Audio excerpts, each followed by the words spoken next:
Hello and welcome to the Life in Recovery podcast, episode 88 with me, John Loxley. I hope you're doing well. Today my guest is Micheal Behan, who is a group facilitator of the Just a Thought group. Michael's been in recovery for over 15 years and he is just a really spiritual guy. Absolutely love this conversation and I hope you enjoy listening to it as much as I enjoyed speaking with Micheal.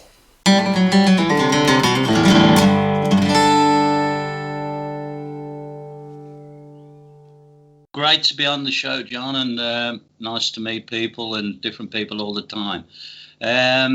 Just a bit about myself. I was born in a back-to-back house in, back in 1953 to Irish immigrant family, 7 children, so grew up there. Then, I went to, unfortunately, I have to look back at it now, past me 11 plus, because all my mates went to the local secondary school and had a great time, and they sent me to some other school the other side of Birmingham, which suddenly I was this, Irish Irish working class lad, and more or less I thought thrown into a middle class Protestant school, and I remember we used to have to stand outside assembly. We couldn't even go in, and things like that. So I think I've only mentioned that really because I experienced discrimination from an early age, I suppose. But and I went to secondary school, come through, and then I got an apprenticeship with the GPO, as it was in them times, joined in 1970.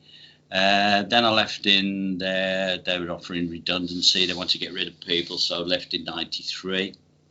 Went and got a flower shop. And I'll just bring in my drinking here because I was an insecure child, an insecure teenager, insecure adult, but as long as I had my alcohol, I was okay. And I found actually the GPO or it was like a family, and I could keep on top of my drinking there because there was lots of lads who liked to drink, but I could keep on top of it. But then when I sort of left there and opened up this flower shop, and my ego was sort of bigger than Villa Park. I was sort of really at it, and then I became a director of this company, started up with other lads in what they call voice and data, which was installing computer cable all over, and from there, of course, I was sales because I was good with, you'll know I'm very good with my talking, and I could get out there and I could get the business. But of course, a lot of that business, involved drinking, obviously, sales. And I became a bit of a chameleon at it, really, because I could be at Gloucester Country Club one minute, playing golf, and it's, hello, Micheal, how are you? How's the business? To coming back, getting into the roughest pub in Aston. All right, Mickey boy, how's things? So I just went with whoever was buying the beer, basically. But I sort of went through there, and that's when my drinking started to really start to get serious drinking now. It's serious. And we worked up in Newtown in the Jewellery Quarter, and we had offices there and everything.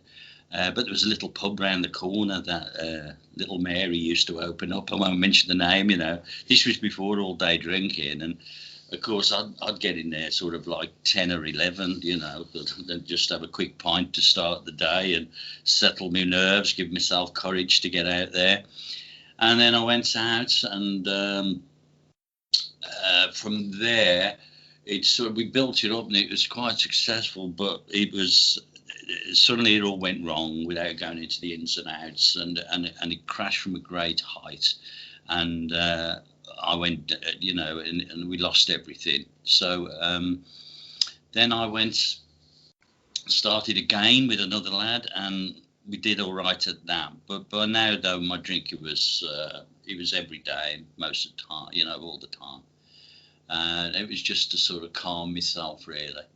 And then I went along, and I think it got to 2005, because this June coming, I'm 16 years without a drink. But I should say into the 2000s, I was, I heard it in AA once, the story of, I hadn't lost my license yet, my job yet, my everything yet, but like the dominoes, they were beginning to fall, and they all did fall eventually. And the only thing that didn't was my wife. She stuck with me, which was very good, because at that time I remember I wanted her to go as well, so I could stand at the end of the bar with all the other divorcees going, huh, women, it's always blaming somebody. And then okay, so I got there, and suddenly it was going really bad. So for 3 years I tried to stop, the usual one. I'll only drink the weekend. I'll only drink this drink. I'll only drink that drink. And then, and that was that was what was going on. And it was getting bad, but luckily, I say, I had. I can say in my family, all of us had a drinking problem, really, of some description. But my elder brother was in AA for, I think, 25 years, and he would, he wouldn't say a lot, but he'd look at me and he'd go, "You know where you're going, don't you?" And I'd go, "Yeah, I know, I've got to stop. I know I've got to stop." So I think, fortunately, and why I say it was because I'm probably one of those rare people that didn't hit rock bottom, but I could see it coming, and I knew something was wrong, and I knew, it was coming out, and of course all things was happening, as drink driving, you name it, and all this. My relationship was bad, and I was hiding the drink and all this sort of thing. And I remember once, it was everybody sort of used to ask, what you drink, when do you drink, and all this. Is when somebody said to me, "Why do you drink?" And that was like somebody punched me, really. And I thought, why? Well, and of course by then the days of drinking for enjoyment had gone out the window. I was drinking because I had to drink every day, and I thought, oh, okay. So, and it was June the 15th, 2005. I had there was a bottle in one hand and a phone in the other. Do I drink the bottle or do I phone AA? And I phoned AA, and it's funny, they put me onto a bloke who lived round the corner. What's the chances of that? I'd seen him around as well, and until I didn't obviously over the phone, but we arranged to meet, and he said, "I'll take you to a meeting." And then when I met him, I thought, "Oh my God, I know you," And so that was, the 90 days, the 90 meetings, and all this, and into AA I went. And looking back, it was brilliant. It was finding people who understood and this type of thing. So I went in there, and I was in AA for a couple of years, and I suddenly got to the point where I needed to know why I was the way I was. So how did I get here when everybody else seems to be okay? And this is what happened. Actually, this is what happened. It was a Tuesday morning, and I got up, and I'm not having a drink. I'm going to do this. I'm going to do that, and all this type of thing. And then suddenly from nowhere, bang! I'm going to have one. Poof, poof, I'm going to have one. Out the way. I don't, and my wife looked in my eyes and got really sort of like upset, and because she knew what was coming, and went upstairs. And I thought, no, I'm having it. And addiction. Once you make your mind up, you make your mind up, and I'm going for it. I've done enough. I can't take this anymore. And I think what happened in that moment, it was my head went into a bit of a spin. It was like. I had these thoughts, and it was amazing because the thought of having a drink, I was ecstatic. Yet there wasn't a drink within half a mile of me, probably, the nearest pub. But I was ecstatic. And what I'm pointing to now his thoughts and feelings, how they work. And I thought, wow, yeah. And then suddenly, bang, the next thought was, well, if you do, the chaos that it brings into your life, do you really want to go back there? So, like, I run groups and, I use a snow globe, and it was like shaking this snow globe, and I was having all these, hundreds of thoughts, and, they were colliding and crashing and all this sort of thing.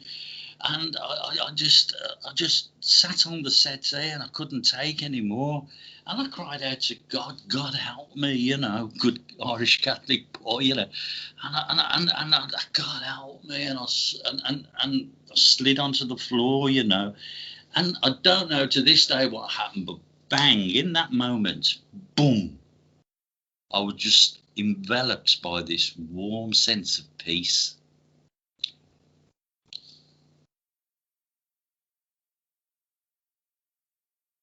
And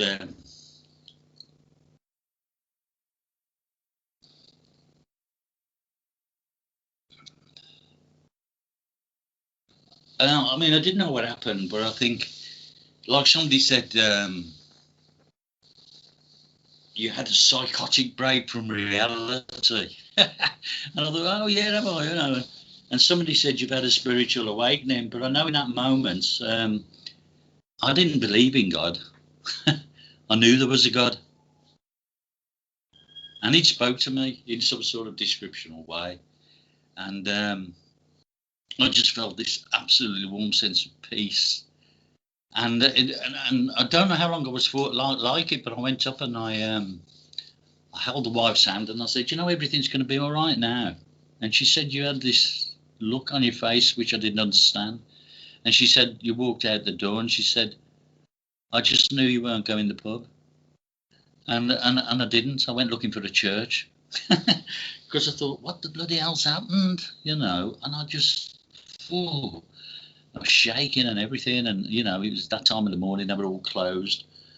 But I can honestly say from that day to this, I have never craved a drink. I've never had the feeling of wanting to go back to a drink. Now, probably I'm extremely lucky or being whatever, but I just knew it. I think in that moment, just for a moment, because of the work I do now, I understand it took me, I didn't speak about this for years after, but I think in that moment I'd stopped thinking. Just for a while. How long is that? My mind couldn't take any more, and it closed. It just stops. And I say to everyone, if we could all, and we can't, but if we could all just stop thinking for just 1 minute, I think we would all just experience total peace. And I thought, yeah. So of course, then the journey was then. Can I just ask a quick question? Because so when you had that experience, how far into recovery were you at that point? I'd say about 2.5 years. I can't remember. Yeah, it's about 2 years. And had you already done the steps? Had you already taken the steps before? Yes, I'd done the steps. So I think what it was is that, and no disrespect to AA, honestly, but I felt there was something else calling me. Yeah. And I had to go and find out what it was. So actually, I enrolled in some counselling courses for 3 years. Yeah. And but I actually knew then that was a backdoor way of getting counsel myself. Yeah. I was trying to find out sneakily. I didn't have the courage to sort of throw my hands up and say I need counselling, but I got counselled. Yeah, Aquarius at that time, offered me. And they were offering free counselling, six week, and I took it, and it was the best thing that I've ever done. Best thing that I've ever done. Yeah. Because it really allowed me to go a bit deeper. Your story is very, very similar to mine, because I really related when you said I was very lucky that I didn't hit rock bottom, because everybody's rock bottom is different, isn't it? But in hindsight, I didn't go anywhere near down as far as a lot of people did. And also, I relate to this spiritual experience that you had, because I had a number of them. The first one I had was the morning after my last drink, which was got down on my knees, cried out for help, never had a drink since, and just felt that sense of peace that you were talking about. And then I've, early on in my recovery, about 2 or 3 years in, I had two experiences very similar to what you just said there, where the thinking just became too much, and got down on my knees again, cried out, and I just experienced that total serenity that you were talking about. And when you said I don't think that God exists, I know that God exists, that was exactly my experience. And like, I think God's the wrong word, like that word, it just, it's so loaded, isn't it? And when you say, oh, I know God exists, people kind of look at you as if to say, well, what makes you so special? But it's not for me. Like, I mean, obviously, I think the words higher power works better for me. But the only way I could explain it to anybody, well, the first thing I would say is it's not something that you can explain, is it? It's only something that you can experience. Spot on. And the second thing I would say is, if I had to try to explain it, I would just say that it was being one with the universe, just being part of the oneness. Yes. And I think you realise in that moment that you're not your thoughts. Your thoughts are just something completely separate that are just running and running and running and running and running, and you have no control over them. And what you actually are is this spiritual entity that is able, when possible, to just observe those thoughts. Yeah, well, exactly, and that's why the presentation that I hawk all around everywhere is called JAT, just a thought, because in the early days, I thought, everything is just a thought, and then of course, I think 12 odd years ago, I read The Power of Now. And then when that one sentence jumped out at me, like slapped me in the face, we are the observer of our thoughts. And I thought, oh my God, well, who's doing the observing? And this started this sort of spiritual journey for me. And then I got involved in smart recovery. I in fact brought it into a couple of jails, years ago. I was the England, what do you call it? Facilitator, representative. Representative. And I did that. But you see, I just looked at that because I went into, that's based on REBT, rational emotive behavioural therapy, which is a forerunner of cognitive behavioural therapy. So I was looking, obviously, with the counselling courses. So I thought, well, this is an opportunity to use what I've learned with something. So I did smart recovery, and then I was doing that for Aquarius, and suddenly a lady came in, and she totally different and all this, and I said, and long story short, she'd said she'd come across something called the 3 principles of mind, consciousness, and thought. So I got myself involved in that, and I went down to one of their conferences in London. But there was a guy who like Sid Banks, he's dead now, but just an ordinary Scottish guy who went to live in Canada, and he was a welder or something like that. But he was having trouble with his marriage, and he was walking along talking to this psychologist at this course, and he said, I'm so insecure. To which the psychologist says, no, you just think you're insecure. And in this moment, bang, he had this 3-day or spiritual experience where everything, and when I read this, and also when I read Tolly's quote, Eckhart Tolle, who wrote The Power of Now, when he said, he was going to commit suicide, and he said to himself, I cannot live with myself. Well, it's the two of me. Who's the I and who's the self? So listening to these spiritual guys, I started to recognize possibly what had happened to me in that moment, and that what we'd experienced was the oneness of the universe. And so this started me on this whole sort of Muji come Adishante, come, you name them, the minds, in Waterstones, the mind, body, spirit section, I must have done all the books in there, and I wanted more of it, because I thought, this is what's happened, I'm getting there, and all this sort of thing. And I suppose the next big insight was sort of realising, hang on a minute, they're all saying the same thing. Yeah.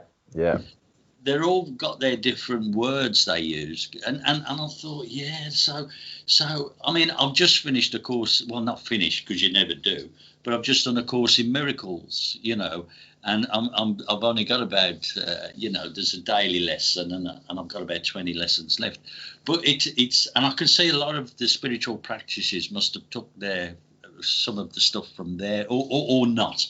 But the point is, this is great, big, beautiful universe out there, and of course, then I started to I was sort of working, and I went into one charity that I was working at the time, and I said, "Listen, I've got which I was doing smart for," and I said, "I've got loads of ideas going through my head. Will you give me a room?" And they said, "Well, what are you going to do? What's it about?" And I said, "Well, I don't know." And they said, "Well, come back when you do." So, I just had to go. So I got a church hall going, and up in Briley Hill, and people used to turn up. And there was a great book called The Serenity Principle, based on the 3 principles of mind, conscious thought. And I just used to read the book and say to people, "What do you think of that?" Some people followed me, and then a local charity said, "You can come and have a room here." So I'd get a flip chart, and I'd just talk about thought, and basically, because mind consciousness, like you say, it can be too much for people to take in. So what my presentation is just on about is just I got it down to 3 things that. And the first one was the only reality is this moment now. Yeah. So. And I'd explain that was like, like I was walking in the park. It did happen. Beautiful summer's day. Young kid walking towards me with his hood up, his hands in his pockets. And he must have had some terrible problem, bless him. But I thought, mate, you're in your memory or your imagination, but you're not in the park. And this is what we tend to do. Instead of being in the moment, we're always back there, back in our memories or anticipating the future. So I was getting people then within the groups to see that, look, the only reality, like you and I now, is me looking at you, you looking at me. It's the only time we're alive, and it's the only time we can experience anything is in this moment. So I'd talk about that. And then the second one I'd talk about is my feelings are coming from what I am thinking in this moment. So if I'm feeling happy, I'm having happy thoughts. If I'm feeling sad, I'm having sad thoughts. Now, you get a lot of people go in and start arguing the task, but what I'm doing is the whole thing is my experience of life. I know the tollies and all this, but I don't want to repeat what they're doing. I want to tell you how I'm experiencing life and how I'm putting my experience of life together. I want to share it with you. I'm not telling you to do this, to do that. I'm just telling you this is how it's happening for me. So it became like a motivational story. This is my story, and see if you get anything out of it. And then the last one, I'll just say, and, also, we're the thinker of our thoughts. And I used to say we're the observer of our thoughts, but of course that's too much for people who, the second day on crack cocaine. If I say to them, "Oh yeah, you're the observer of your thoughts, mate. Oh yeah, you're still in the 70s, mate. You're still here, mate." And I'd say, okay. But if I said you're the thinker of your thoughts, that's the first part of getting the disidentification between you and your thoughts. Because every day we say it, I think, subject, object. And just getting people to have that little break from being their thoughts isn't all I wanted people to do was to get curious about their life experience, and they could go from there. Well, again, loads of identification there in what you said, because your journey into the spiritual realm sounds identical to mine, because I read The Power of Now in early recovery as well, and then that sent me off on the whole reading everything I could get my hands on, and I had exactly the same realization that you did, that they're all saying exactly the same thing. I mean, they're just different paths to the same end, trying to explain the mystery ultimately. And I've written some books, actually. I'm going to send them to you because I think that you'll really enjoy having a read of them. And the book that I've just written, which is getting published soon, is called All Is One, The Science and Spirituality of Consciousness. And fantastic. I've been really delving into, because I believe that science will eventually prove what the mystics have been saying all along. And as you know, as we've touched on with these spiritual experiences, there has to be something to it, because not only have the great mystics of the past had these massive spiritual experiences, and then the likes of Eckhart Tolle, etc. But you know, the average man like you and I have had these experiences, and what you find is when you talk to people, the more you talk to people just about these types of things, loads of people have had these experiences. And it was like you said, you said, I never said anything about it for years and years and years. Like, people, they either don't talk about it, they never write about it. So everybody just goes about the business thinking, oh, well, I had this weird experience, and like, they kind of forget about it. And also similarly to you as well. I mean, I worked in prisons as a drug and alcohol counsellor for a few years, and I was doing exactly the same thing that you are. I was going into these groups with prisoners and trying to basically break down what was simply for me. I mean, this is what became the basis of my first book, and my experience sounds pretty much identical to your experience, which was I simplified addiction to 3 stages. And the first stage was your emotions. The second stage was the mental health issues that are a result of emotional unmanageability. And the third stage was the substance or behavioural addiction that you use to medicate your thoughts. And that was kind of how I broke it down as simple as possible. And I used to teach this to the guys, to these prisoners, and they found it really easy to grasp. They were like, that just sounds really obvious. It's like, I have, like you said, I have these thoughts. It makes me it makes me think a certain way. And because I want to change the way I'm thinking, I reach for the substance or the behavior that makes me fit, that changes it. So it all makes perfect sense. And what frustrates me, Michael, is that you're one of the few people that has a similar view. And I think that if everybody just could accept that it was that simple, we'd be able to make real headway when it comes to the treatment of addiction. Yeah, well, it's like, John. I don't know whether you know Craig Linton. Yes, I do. Yeah. Oh, well, Craig, on my, he said to me in November, can I just do what we're doing now and put it on YouTube? And I said, yeah, let's go for it, And I didn't expect much out of it, but I mean, I think we're over 2,500 views now. Now, the point is, what I'm talking about on there is what we're talking about now. Now, God knows who's looking at this, but obviously people are. Yeah. So there is people out there that this is of interest to them.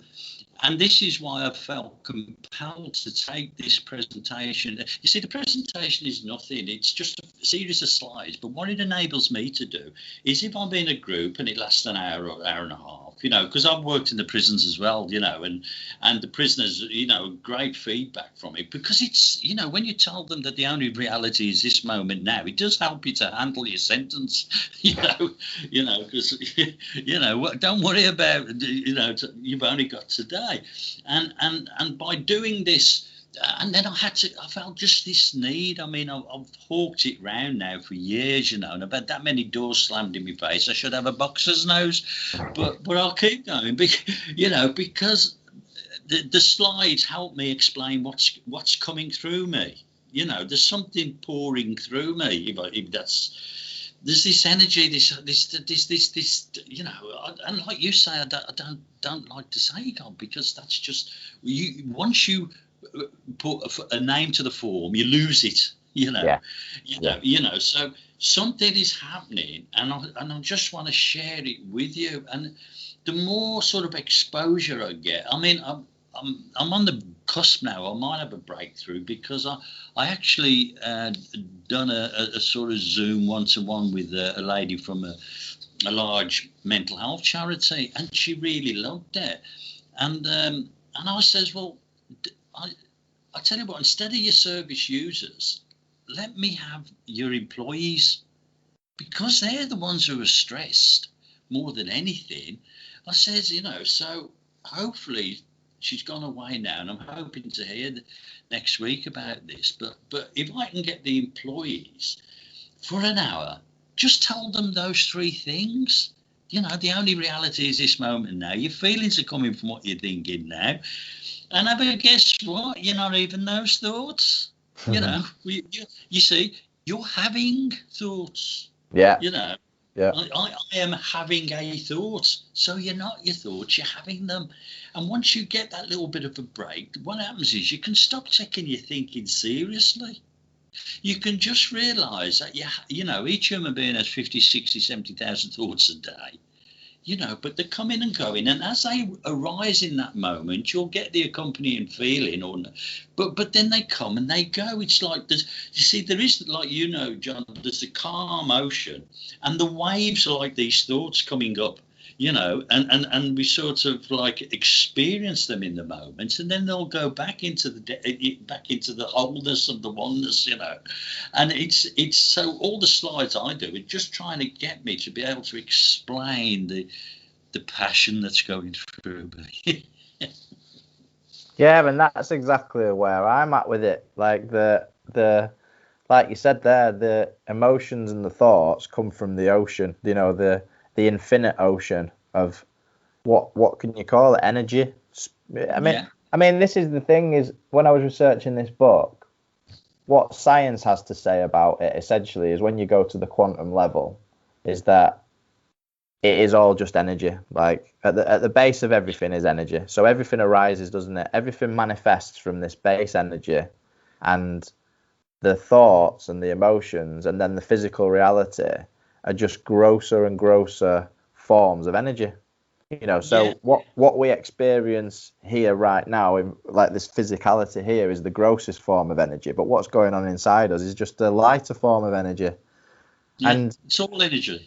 It's all energy, yeah. And to have the ability to be able to just be with your thoughts and your emotions and to not be attached to them and to not react to them, that's kind of like the key, isn't it? If you can get to that stage, and I think somebody like Eckhart Tolle, for example, I think he's in that place, isn't he, where very much so, absolutely able to just be without any reactions to them whatsoever. And at the extreme other end, somebody who's a heroin or crack cocaine user can't go a millisecond without reacting to those thoughts and emotions that they're experiencing. And this is why I've always said that addiction's on a gradient.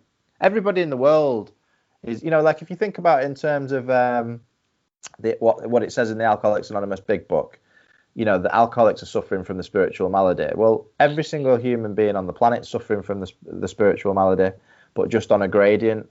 And every single human being on the planet is addicted to something. Everybody uses something, don't they, to fix the way they feel. It's just whether it becomes a problem or not.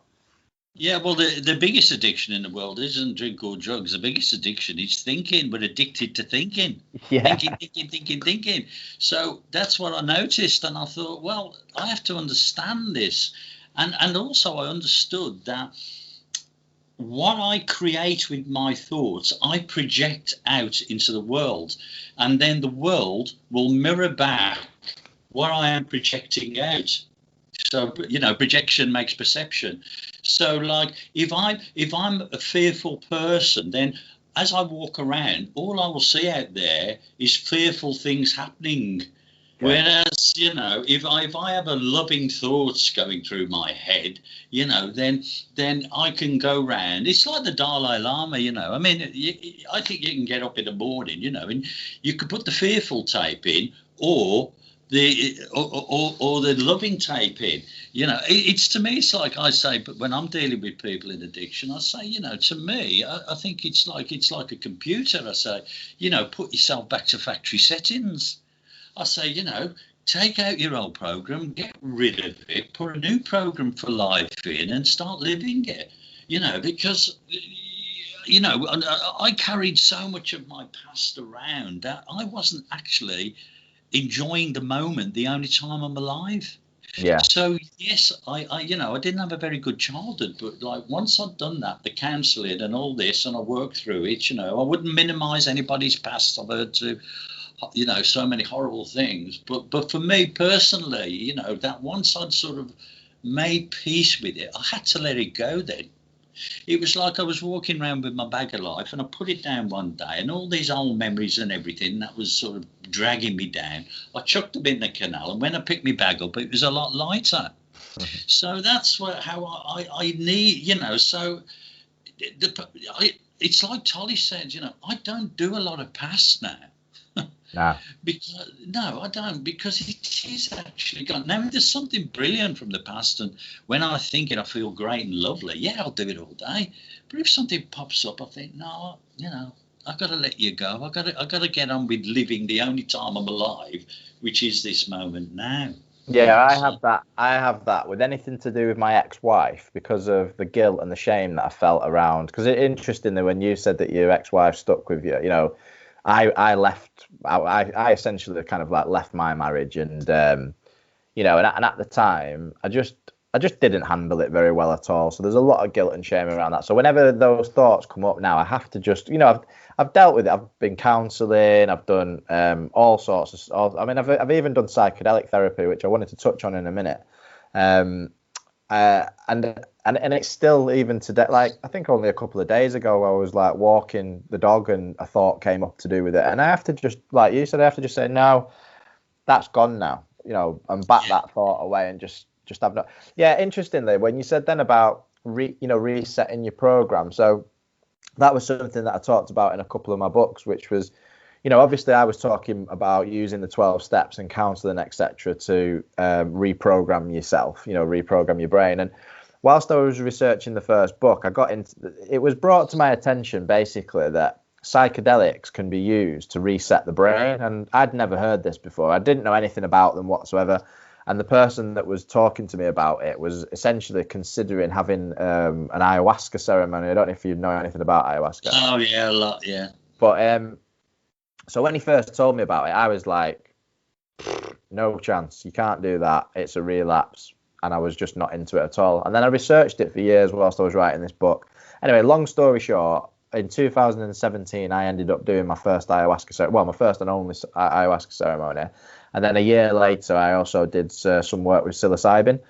And do you know what, Michael? Like, I've talked about this a lot on the podcast, and I'm not saying, anybody in recovery go out and take psychedelics. It has to be done in the right setting, and it has to be with the right intention, etc. But it really does work, and it worked in a way that how I felt afterwards was that a certain part of my brain had been reset.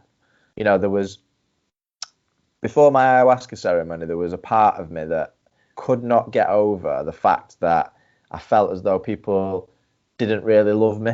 That I was just, it was insecurity, like you were talking about, really. And I always felt as though people were just kind of tolerating me.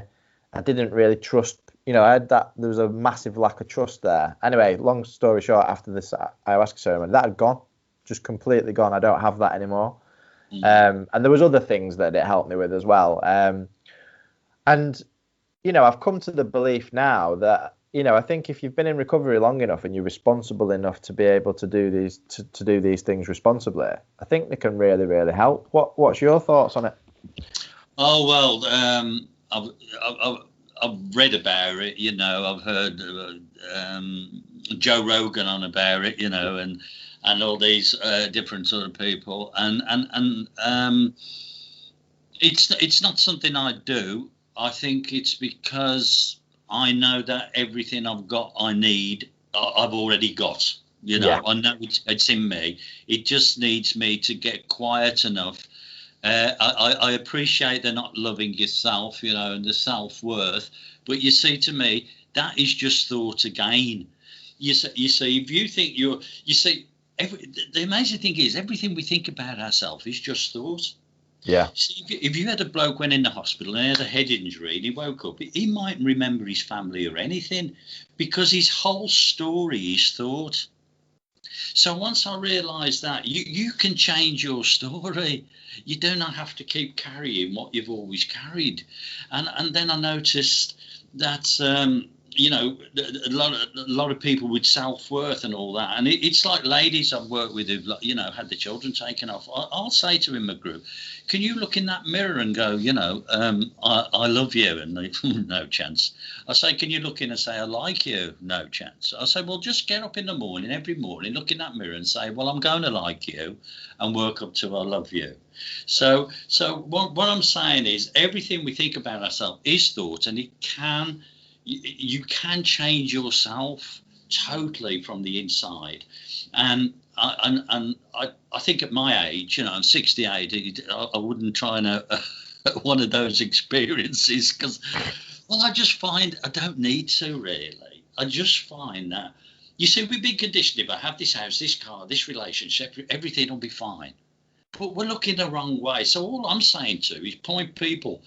All I'm trying to do with what I've got is, I appreciate what you're saying, and I had to make a decision, well, in the past, was I can really keep going at this and become a really enlightened human being, but will I lose, and I'll call it a gift, will I lose the gift to be able to speak to somebody who is just a week off heroin or a week off alcohol? Now, you might say, yes, you can do the same, but I just noticed, and I use this word a lot, noticed. I noticed that when I got so much into myself, I was losing the gift of being able to communicate to the bloke at the bus stop.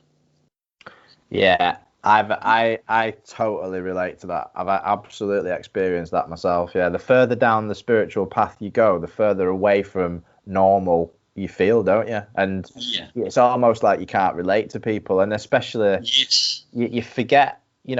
I definitely over the years have forgotten how bad it was. I mean, I'm still in 12-step fellowship, so I continue to go to 2 or 3 meetings every week, which keeps me grounded. But I think if I wasn't doing that, I would completely forget that it ever even happened.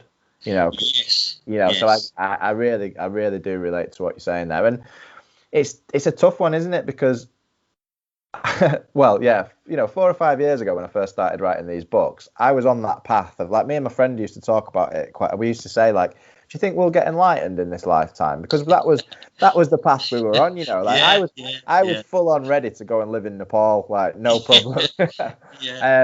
And the psychedelic experience was huge as well, because during that experience, I had that massive oneness experience, like into nirvana kind of thing. And I came out of that thinking, well, I know now that it exists. I understand, I have a rational explanation of what that is. Yes. And I have a goal now to work towards. But actually, I was finding that, if I was meditating 2 hours a day, like I'm in a different reality to everybody else. So you kind of got to keep grounded, really, haven't you? Oh, totally. Because that's I just think in that moment, that experience for me of knowing God was that was enough. Yeah. That was enough, and I think it was, like, without sounding too whatever, but my journey was to share it with others. Yeah. And so that's why the presentation, that's why the slides. I'll email it to you, the presentation. Yeah. But that's more to keep me grounded, because I'm a terrible tangent man, go off on one and forget where I am, but I can just look at the next slide. But I think it's waking people up. My goal is to wake people up. And like they say, if I know too much, then I could be like, hey, wake up, shaking them. No. What I try and do, it's gently tapping them on the shoulder and saying, hey, what do you think of this? So to get curious for people to take charge of their own mental health before it spirals down even, because I just don't do addiction. I do anxiety groups, do any group, because it's all the same. But, hey, do you know how you create? You're creating your experience of life. And this is how you're doing it. And just keep it there. Keep it so simple. And then the person then will get more, the more they know, the more curious they know, they might go, I'm going to have a look at Buddhism. I'm going to have a look at Christianity. I'm going to have a look at something else. I'm going to have a look at ayahuasca. you know. But I just see, not my job. Yes, it is my job. It is just to slowly wake people up, get them curious, and know. You see what it is, John. I see people suffering, and I look at them and think, look, it's just you're making this all up. Yeah. You're making it up. At your core root, you are a perfect, loving, beautiful human being. And you've just got lost in addiction, or you've got lost in anxiety thoughts, but that is not who you are. Once you realize you're creating your experience of life, then you're projecting it out there, and then life will mirror back to you what you're projecting out. Don't you see how you are the projectionist? Yeah.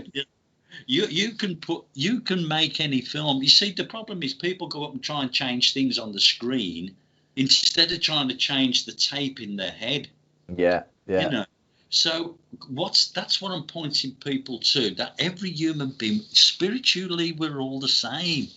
And see, the only experience I think that'll beat an addiction experience is a spiritual experience. Yeah. Whatever description.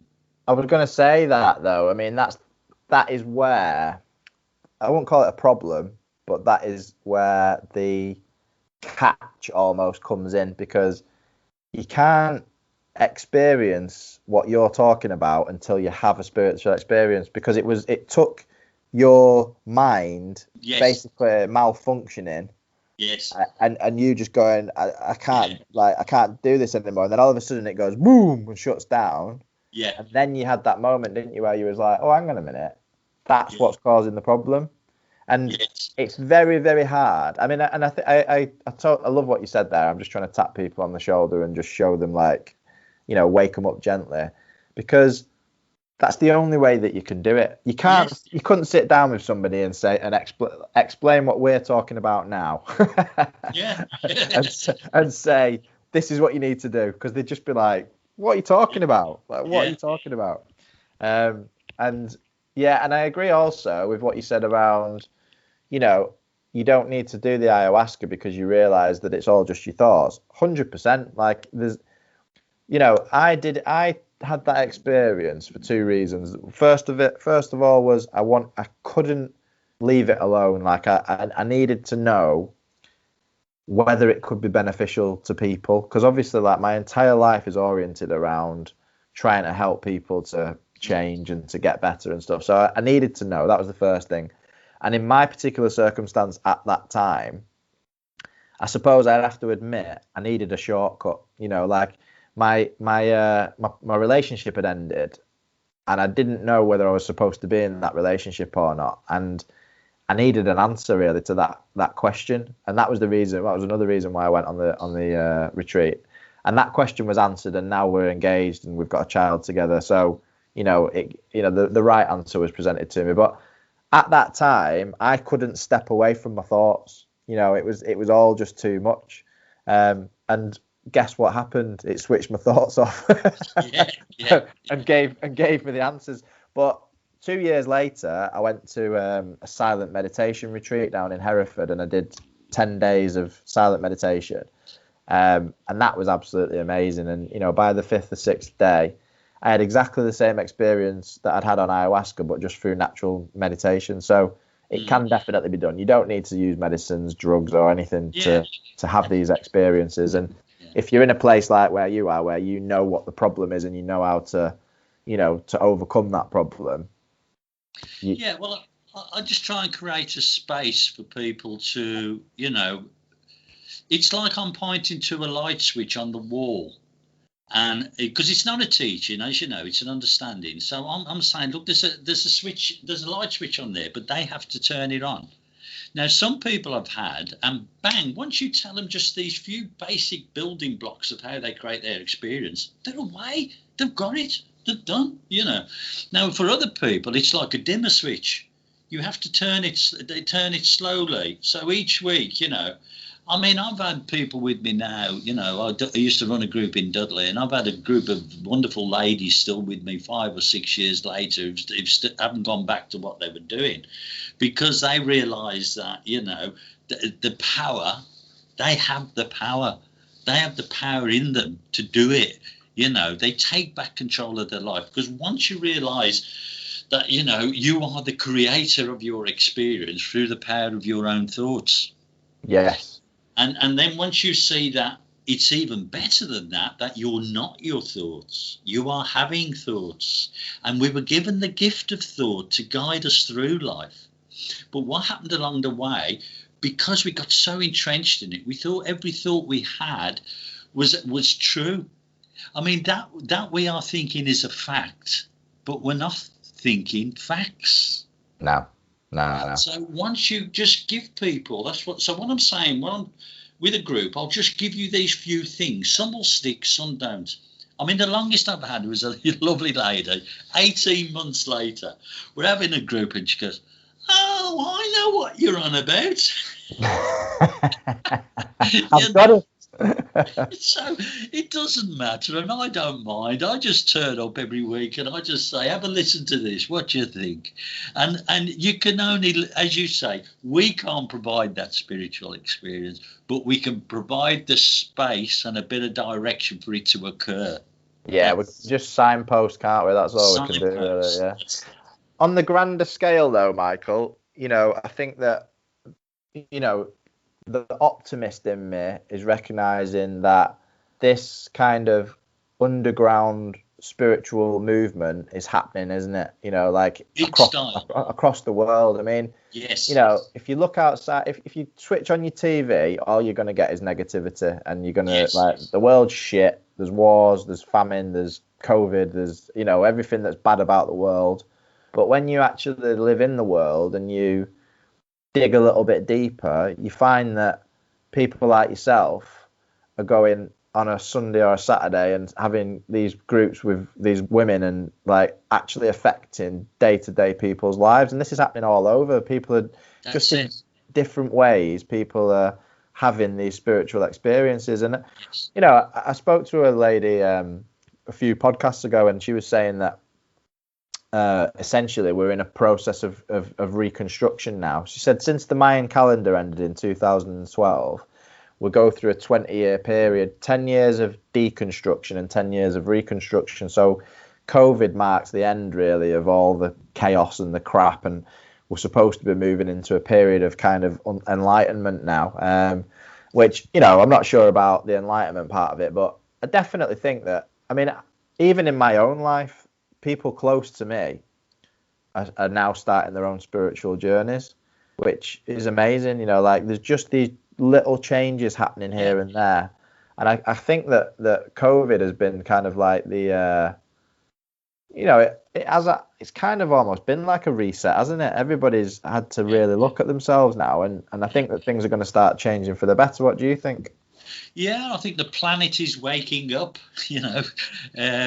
and it's slowly waking up, and people are waking up, and I think this 12 months, I mean, I done something like the Course of Miracles, I took the 12 months of being in to study that and see what people are on about that, and there's no other people that there's things that they're trying that they wouldn't have tried before.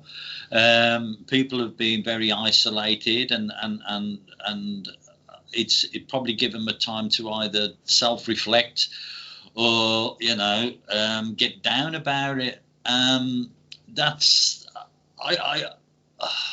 I do get frustrated, but I try not to, because that's just a thought. But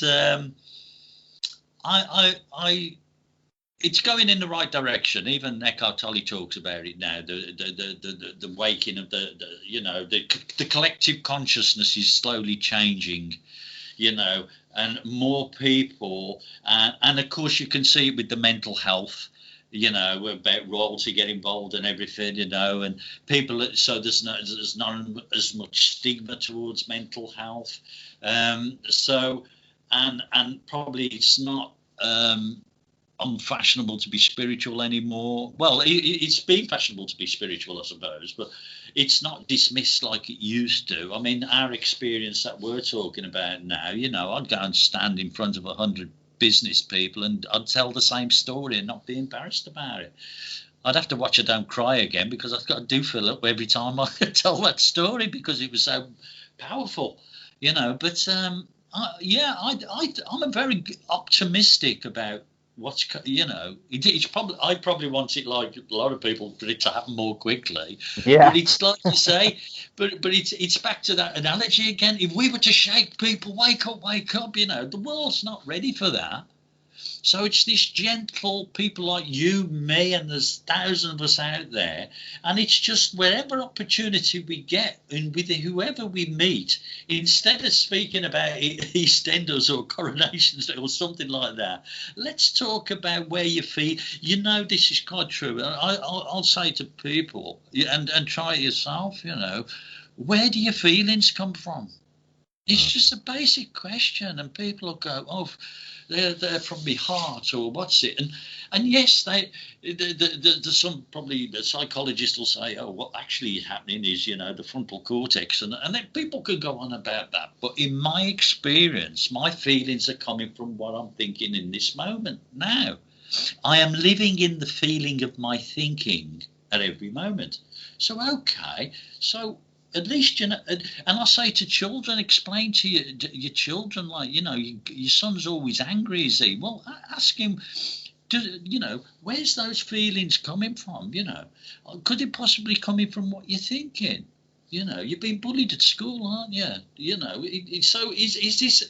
So when you explain to people that our emotions are feelings, you can track them back or something, and you can see that, oh yeah, I'm thinking this, and sometimes it could be subconscious stuff, and you know, but generally, if you can get people to see their feelings are coming from what they're thinking in the moment, it's a big breakthrough for people. Because if you're not your thoughts, you are not your anxiety.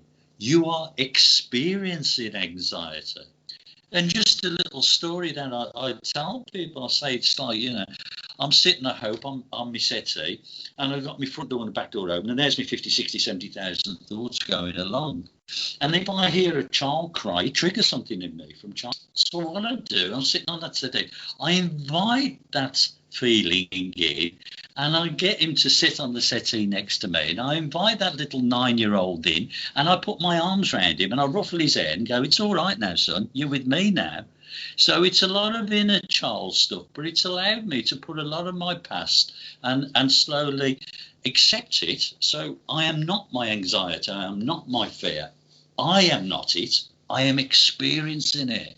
And once I get that, then I can hold on to this feeling, or hold it, or hug it, or whatever.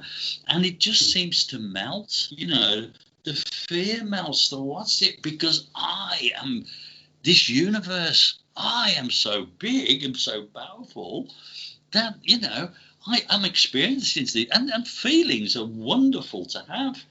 You know, they're indications of what we're thinking. So, like, if the car went into the red on your temperature gauge, you'd pull over, wouldn't you? You know, so I think that when I'm getting really stressed or wound up, I take myself into a room, take a big deep breath, and ask myself one question. I say, okay, what is happening now?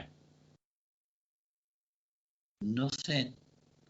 So in that moment, I realised, if I'm anxious, I have stepped into the future. I have created a scenario. You know, I have had these thoughts about a future event, say a job or something. You know, not at my age, but, you know, a job. But it'll create a feeling. Then you bring that feeling from the future into your present moment and experience it now. Yet you're experiencing an illusion. So you're getting upset. And it's the same with the past. You know, I think something sad from the past of somebody died. And, you know, and I don't put, you know, because I don't push thoughts out, because what you resist persists. And then I bring that feeling into this. I can only experience this feeling now and this sadness now, but that's okay.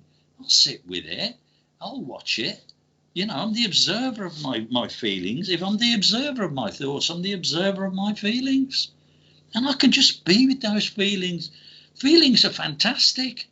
You know, they're good, bad, it doesn't matter. We were given them to experience them. You know, if something bad happens to me, I don't think, why me? I think, what have I been sent to learn from this? It's a learning experience. So, okay, yeah, I'll take it on the chin. Oh, that was unpleasant, but bang, I mean, it's like a cake shop. If all we had was nice cakes, the same cake, a happy cake, we wouldn't know. We'd soon get bored of that. But this is what I'm pointing to all the time. Well, I think your new tagline needs to be "Feelings are fantastic." Yeah, it's been a pleasure anyway talking with you this morning, Michael. Where can we find you online? All right, okay. There is a Facebook page out there, Jack Club CIC, but a couple of ladies. I don't go on it much now because I want it. It's been running for 5 years, and I wanted other people to take the opportunity to build it for themselves on the back of that, so people can advertise on there and all that. I mean, at the moment, if people want to just talk to me, and they can email me at Micheal.Behan, Behan, at hotmail.co.uk. And if they want to know more of what I'm speaking about, if they just go onto YouTube and put in Mike Behan, Health Mentor, that's what Craig called it. I speak much of the stuff I'm speaking about now on there. So, but if you want me to come anywhere and do an hour and a half, if anybody wants me to come along and ramble on the way I have been, then that's great. But John, it's been fantastic experience. I feel like, you know what, John, I feel like I don't feel as lonely today as I did then when I first started this. Thank you very much. That's lovely. There is a spiritual soul out there who is. I want to know more from you, so I look forward to reading your books, friend. Thank you very much. Thanks a lot. Take care, John. Take care, mate. See you later. Bye. Bye.